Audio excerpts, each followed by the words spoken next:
now for Back Pages tonight here on Sky Sports News. We're bringing you a first look at the sports stories in the morning's newspapers. And joining us are Martin Hardy from The Times, Shreyath Al-Samurai from the Daily Mail. Welcome along to you both. We'll hear from you shortly after we run through the Back Pages as we have them. Starting off with the Express. Have a go, hero. Super sub Kai strikes late to put Gunners in command. Yes, Arsenal winning 1-0 away to Sporting in their quarter-final first leg of the Champions League. Stories at the top there about Rory McIlroy preparing for his Masters defence, Arne Slot on what's going on at Liverpool, and also right there, City close in on Elliot Anderson. Let's go next to The Guardian. Kai on a high, Havertz hands Arsenal late victory in Lisbon with Declan Rice celebrating with the German. At the top, their real difference. Clinical Kane gives Bayern edge in tussle with Madrid. Next to The Mirror, again, they've got a celebrating Kai Havertz. Glorious going to strike a Kai note, but interesting story at the bottom there. You'd be Ahmad to ditch Carr. Star tells United Chiefs we want Boss to stay. So Ahmad Diallo and also Brian Mbomo backing Michael Carrick to get the job permanently. To the Metro. No favourites. The PSG boss, Luis Enrique, insisting that Arne Slot's troubled Liverpool side are still a major threat. And you can see there at the bottom, Harry Maguire new deal at Manchester United. And also Tommy Fleetwood might fancy a little go at the Masters. On we go to The Star. And they have this, L of a coup. Anderson wants to play for Pep. Yes, Elliot Anderson. Could he be the next big signing for Manchester City? Off to The Telegraph we go. Again, we have the celebrating image of Kai Havertz as he wheels off in celebration, and players back Carrick for permanent United job there on the right-hand side, and a picture of Rory being right at home. He says he no longer feels like an Augusta imposter. And finally, let's bring you a little bit of The Times, and that looks like this. Super sub Havertz, 91st minute winner, gives blunt Arsenal vital advantage. And the other stories that we discussed there.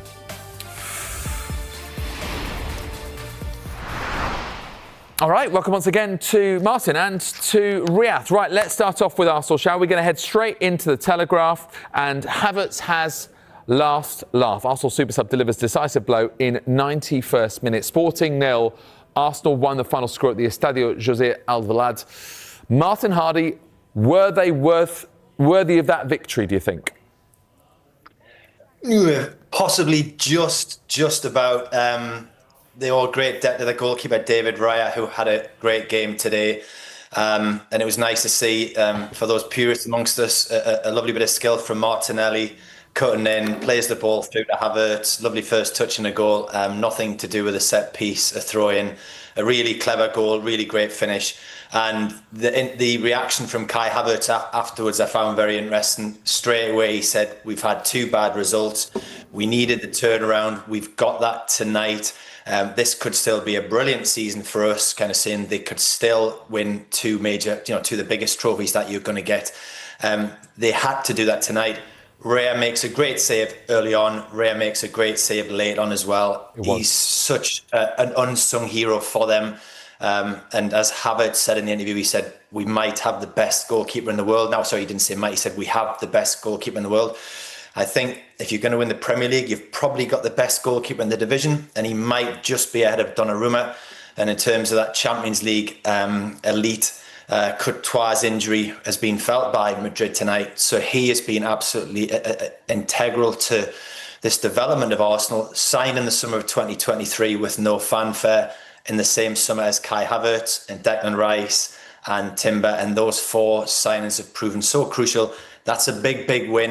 They will see it as a reset ahead of a half-12 and a difficult game against Bournemouth. But you could see from Arteta's reaction just the delight. It's put the focus back onto them now, and they will think now we can get through into the semi-finals of the Champions League, beat Bournemouth, calm the Premier League down. I'm not saying that's what will happen, but that's how they will feel now, and I think they just about deserved it. You mentioned Declan Rice. Kai on a high in The Guardian is the headline. There is Kai Havertz wheeling off in celebration. Declan Rice going to catch up with him and celebrate that goal in stoppage time. I just wonder, Shreyath, when you think about this, you mentioned the word reset, Martin. Well, Shreyath, when you think about the significance of this result, having those big names back, like Declan Rice, that midfield, Rice, Odegaard, Zubimendi, must have given Arsenal at least an element of comfort that they had the right players for this challenge.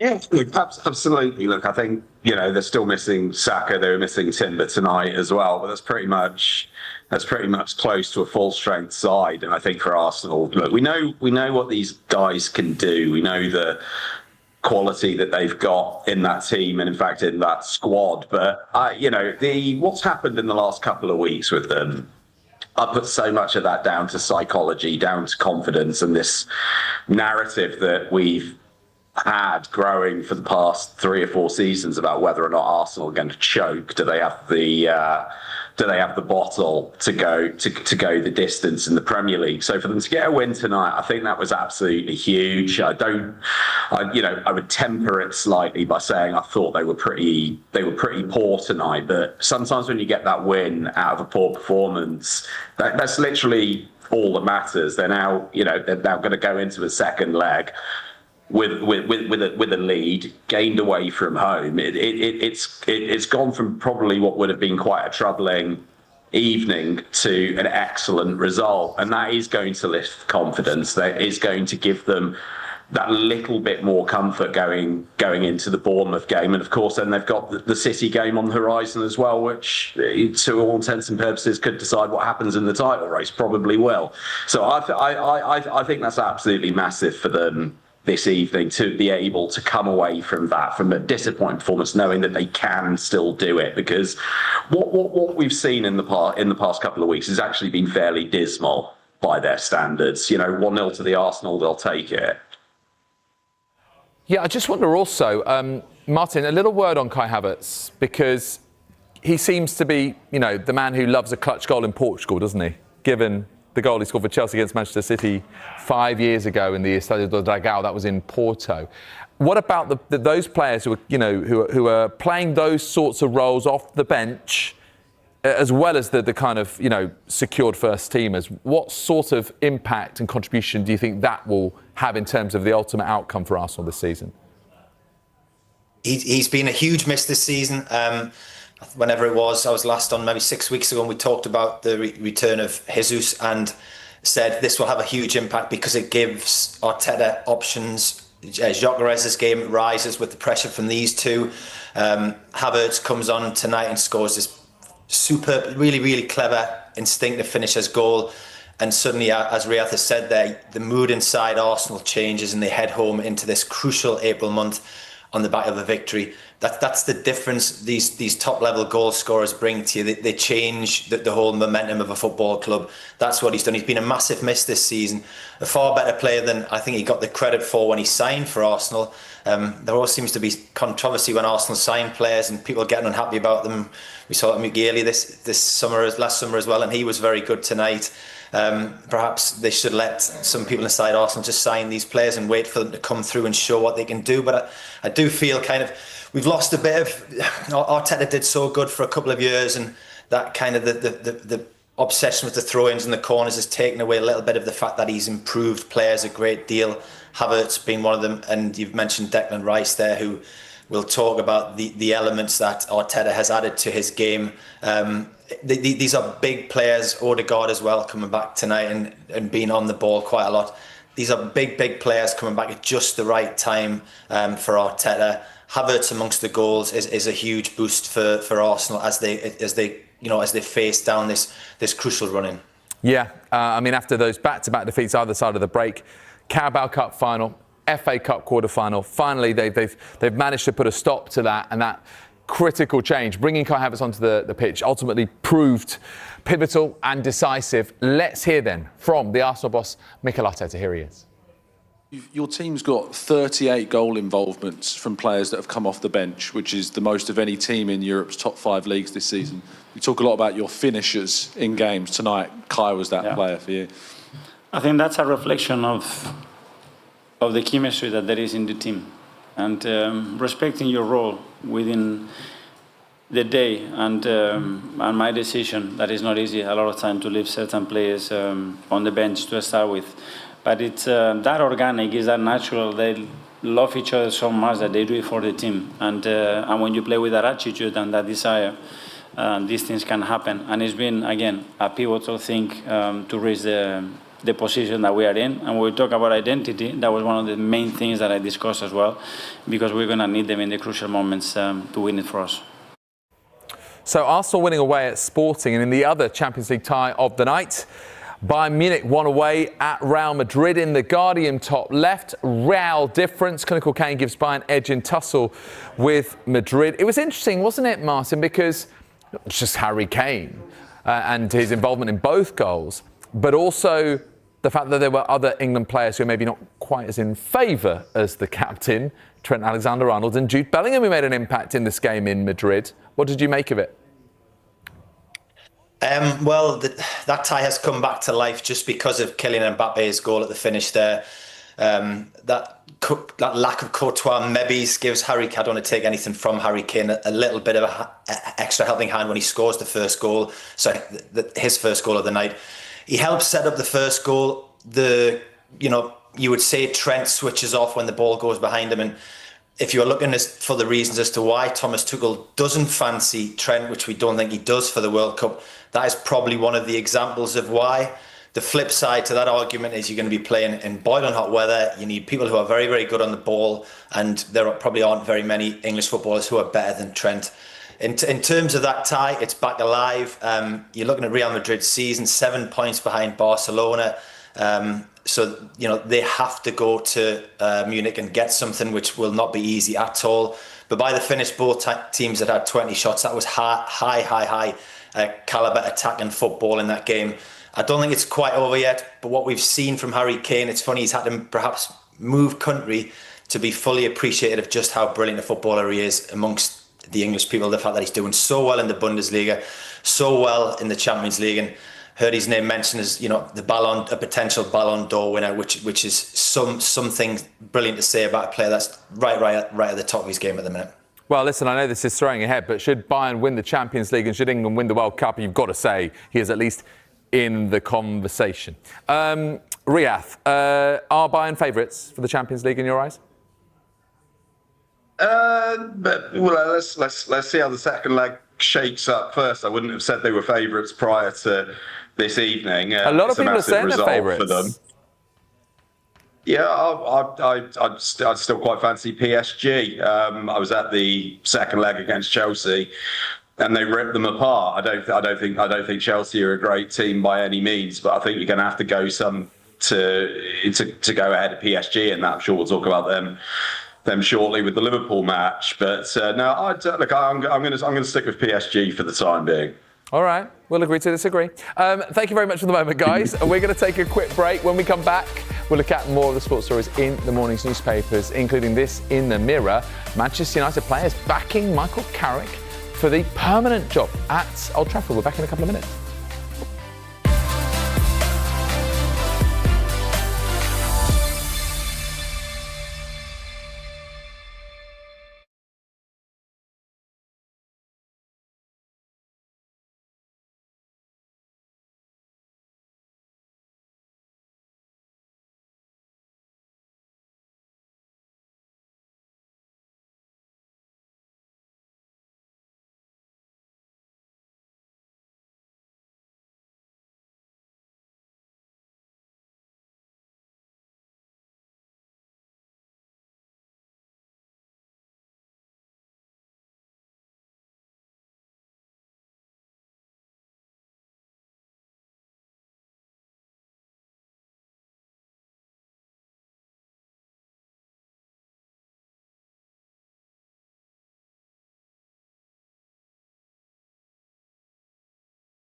We're going to talk Manchester United, and for a long time on Back Pages tonight, it was the kind of the chaos at Manchester United that was dominating the headlines.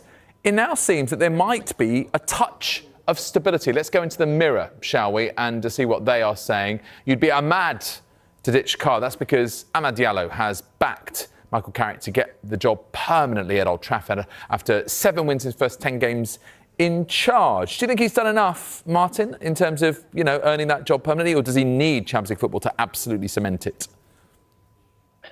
The first thing to say on this is if you're Amad Diallo and you are being picked by Michael Carrick to play football and somebody says, would you like Michael Carrick to be the manager of Manchester United? I don't think you say no. Okay, that's the slight caveat on that. However, I would say 1 defeat in 10 games, that surge towards the Champions League place, a sense of calm, which those in charge of the club will like, the fact they're not getting grief off the likes of myself and Riyadh at the moment because they are winning games of football, certainly puts him in with a good chance. Michael Carrick is a massive favourite with the bookmaker now to get that position. Whether we are running out of credible contenders, Oliver Glasner's not having the greatest season, but does that change if he wins the Conference League? Luis Enrique doesn't seem particularly keen to come and leave PSG. Thomas Tuchel signs the extension. Does that give more strength to Michael Carrick's position that he stays? Potentially. I do think it's a good sign that the players are playing for him. You can see that. The fact that I was at the Newcastle game where they lost and Carrick couldn't really contain his fury was quite good to see, because he gave the impression that he was there for much, much longer than the short term, or he wants to leave that impression upon the club. It doesn't hurt the fact that he cares for the club so much, that he did so well as a player, and that he does understand it, which is what Amad says in his quotes. But yeah, if he gets into the Champions League position with Manchester United after failing to get there last season, it'll be very, very difficult for him not to get the job, I think. Yeah, I mean, in terms of potential successors to this sort of interim role that he's in, just a note in that Daily Telegraph piece, Jason Wilcox, the Director of Football, and Chief Executive Omar Barada committed to conducting a thorough search. So they're still trying to do the proper due diligence on this one. Let's switch our focus to Liverpool, because Arne Slot not quite in such a comfortable position, and whether they qualify for the Champions League or not is very much up in the air. This is the story in the Daily Express. Top right, cop fear. Slot claims it could be all over if Liverpool repeat their City show. Yeah, that horrendous 4-0 defeat to Manchester City in the FA Cup. Riyadh, do you think that the cracks are really starting to show now? Comments from Slot, comments from Virgil van Dijk, Florian Wirtz trying to defend things as well? Yeah, so look, it's Champions League or bust for them, and we've spoken so much about their season so far, and there have been plenty of mitigations, but we're now in a stage where we're talking about 15 defeats in a campaign. The Man City performance was a shambles, and I think what Van Dijk said the other day has got to be incredibly worrying for Slot. We gave up. I can't think of a worse indictment for a manager than for his key player, his captain, to come out and make that comment. I think Slot trying to put a bit of a sunny gloss on it by saying, it's good to have that strong reaction from your leaders, but what does that sentiment mean? What does it transmit that Arne Slot is at this stage, even in this crisis of a season, unable to get a response from his players? Now, given what we were saying prior to the break, or what I was saying prior to the break about PSG, I could see an absolute walloping in this fixture. I can also, because of the quality Liverpool have got, I can see that remark coming back and biting me quite hard. But I don't see it from Liverpool. I don't detect any improvement, any sustained patterns. There have been so many issues around that squad this season where there has been zero reaction, zero improvement, and whether that's the form of Mo Salah, how they defend against direct attacks, long balls, every situation that has demanded a reaction, they have failed to deliver one. So I can't quite see how he's able to turn it around at this point. I hope he does, because I don't think winning your title in your first season could be wiped out by having a bad campaign the next year. I think that's far too reactionary, and I'd hope that the hierarchy at Liverpool are sensible enough to see it that way as well. But at the moment, there is a massive amount of evidence piling against his ability to turn this around. Yeah, I mean, what a difference a season makes, right? Because this time last season, it was a very different picture for Arne Slot as Liverpool did seal that Premier League title in the end. In the Times, Slot warns of humiliation, piece by Paul Joyce. I mean, what do you sense in your waters, Martin? Do you agree with Riyadh that it could be an absolute shellacking, or do you think that, you know, the sheer pressure could actually somehow galvanise this squad under, you know, such intense scrutiny and then produce that performance, that result? What do you think? There's so many different opinions from within the team and the manager in terms of whether they gave up on Saturday. That, as Real said, there's a lot of alarm bells ringing. One quote from Slot, and I have sympathy for Slot. He wins the title last season. Everybody says that's thanks to Jurgen Klopp. New players come in this season. One gets a major injury and arrives unfit in terms of Alexander Isak. Florian Wirtz is taking time to adapt, but I think he's starting to show really good signs. But at the same time, Mo Salah and Virgil van Dijk start to look their age, and they start to look perhaps bad bits of business by Liverpool last season in terms of keeping them for this long. Missing out on Mark Gay looks like the bit of business in the summer it was the one most important thing that they didn't get over the line. So there's lots of mitigating factors here in terms of what's happened. But then you watch the game on Saturday and they start well, but after half an hour they go home, they stop playing, and there's a big debate about fans leaving, but you watch the Liverpool fans leaving and they knew there was nothing left in that team or in that game. And a worrying quote from Arne Slot amongst the contradictions from Van Dijk and Wirtz and him was when Slot said the good thing for us was that after 4-0, City seemed to be okay with that. And that was when Man City stopped playing. And otherwise, at that point, you thought this could be 6, 7, 8-0, and this could be the time when a board has to make a knee-jerk reaction and make a managerial change. As it was, Mo Salah could still have got a couple of goals to put more respectability on the scoreline. It just feels like there's a lot of issues there in terms of this team. And having spent whatever it was, £450 million, and they did get a lot back in fairness, but having spent that much, you wouldn't think that going into the summer, the whole thing might need another rebuild and potentially a new manager at the helm. But we'll see if they do well against PSG, such a hard game. But if they do well, who knows? Martin, can I stay with you very briefly if you can?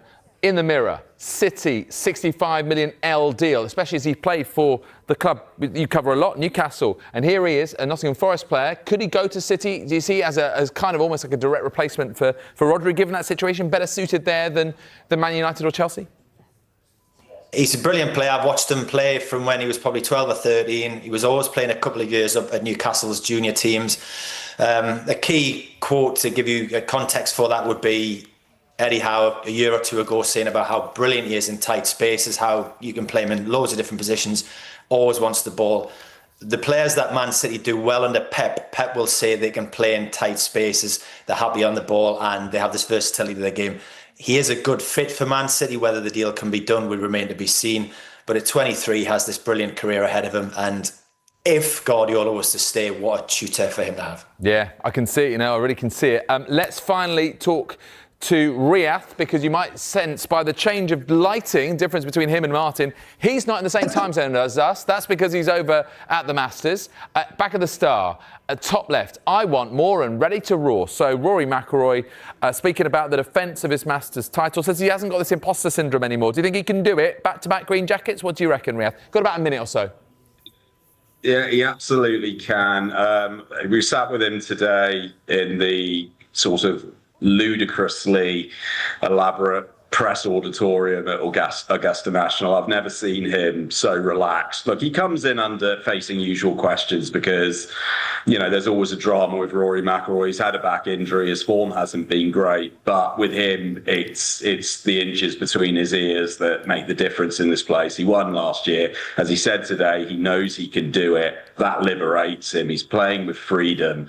He knows this place like the back of his hand. This is his 18th start at the Masters. he looks and sounded really confident, content, comfortable in his own skin. And with Rory McIlroy, I mean, he is just a picture of contradictions. I've never seen him so kind of consistent in his messaging as he was as he was today. Look, he faces huge opposition, but he can absolutely win it. That is basically my Thursday to Sunday sorted, and I'm sure you'll be enjoying it over there. We're going to have to call it a day there, guys, but thank you, Martin. Thank you, Riyadh. Appreciate your company, as always.